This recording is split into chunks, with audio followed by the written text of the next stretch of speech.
Assalomu alaykum, xalq qulupning omadoshlari. Mana bugun 21-aprel 2025-yil. Malinalarimizni o'ta kuchli darajada ketmoqda, Xudoga shukr. Zo'r bo'lib o'smoqda. Bu safargi videolarimizdan bittasi tayyorlatga. Mana malinalarimizdagi bunaqa tayyorlat solamiz. Yevro standartga moslashtirib. Yevropa va Amerika stilida quvamiz. Ko'pchilik so'rashingiz mumkin, bu narsa nimaga desanglar, mana malinalar o'sadi. Bu malinalarimiz bo'yi 2 metrgacha bo'ladi. Bundan oyoq chiqadi. Bunaqasi bo'ladi. Bunaqasi ko'sgandan keyin bunaqasi bo'ladi. Yana mana uchinchisi bo'ladi. Bunaqasiga qo'yiladi. Yevro standart mana ko'rsatiladi. 3 qatorda iplar o'tisilyapti. Haqiqiy Yevropa, Amerika standartlariga mos ravishda malina bog'imiz qurilyapti. Mana ko'rasizlar. Malinalarimizni kapinilarni sug'oryapmiz.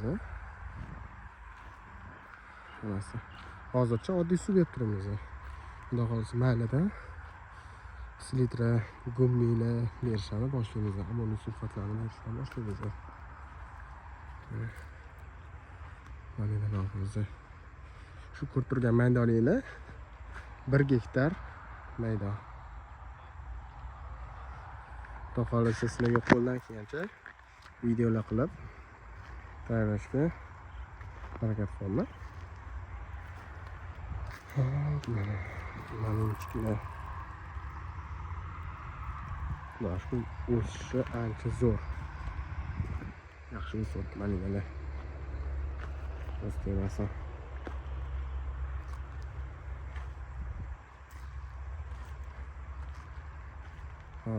Bu malinalarning turi denliga bo'lib, katta qulupnaydi bo'ladi. Mevalari hali Xudo xolisa 2 oydan keyin hosil kiradi. 2 oydan hosil kirgandan keyin sizlarga mevalarini ham joylik qilishman. Agar mevalarni ko'rmoqchi bo'lsanglar, profilimizga kirsanglar, o'zi videolarga olingan joylari ham bor. Mevalari bilan. Joylik mevalar bilan olingan. Shunga joylarimiz ham bor. Hop, bu ko'chatimizda Polsha navi denliga.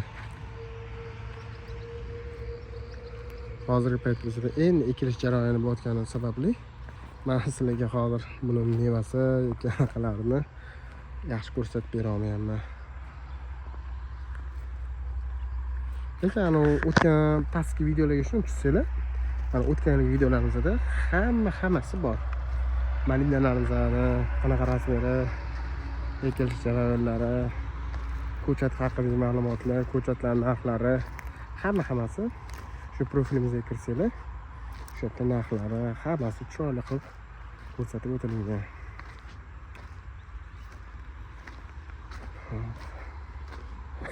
Xudo xolisa sizlarga har hafta bitta video qilib chiroyli chiqartirishga harakat qilaman.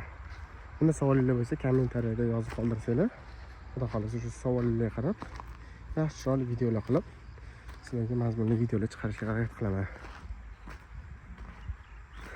E'tiboringiz uchun rahmat. Sizlar bilan xilo qilibning Ibrohim bo'ldi.